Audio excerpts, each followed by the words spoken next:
Next up in our picture books for novel writers series, we're going to look at Mrs. Katz and Tush. Okay, in the story by Patricia Polacco, Mrs. Katz is an older Jewish woman who lives in the same apartment building as this young boy named Larnell. In the story, they are brought together by a kitten. Larnell's holding the kitten. Mrs. Katz begins to teach him a lot about Jewish culture.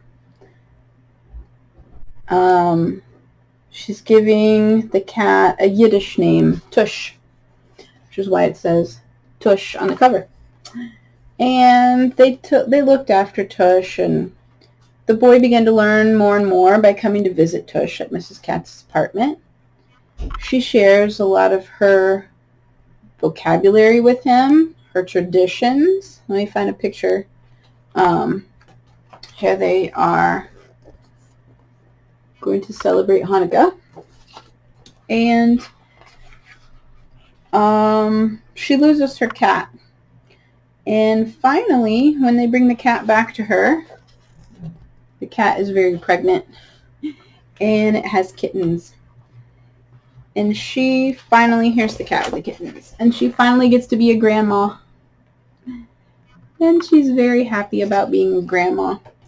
But what's most important about this book is not the story of the cat having kittens. It's the fact that we have two cultures, and we're bringing them together into characters. So think about your story. How do you have two cultures? How are you bringing your characters together? And what can they learn from each other between their cultures? You know, this book could have gone and addressed some of the things that Larnell might have experienced on the street that Mrs. Katz might also experience on the street. It could have brought them together that way. But instead it brought them together with a cat. You don't have to address every little thing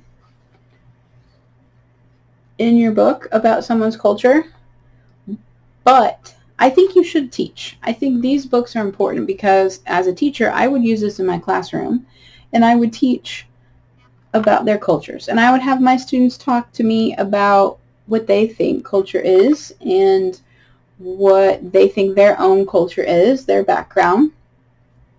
See what discussions we can get out of that. That's what you need to get from your readers. You need to be providing enough cultural details to evoke some of that discussion that English teachers love so much, right? So think about culture. So picture books can teach children about culture. You can create cultures, or you can use some that are already existing and put them in your book too. Just don't do it without research.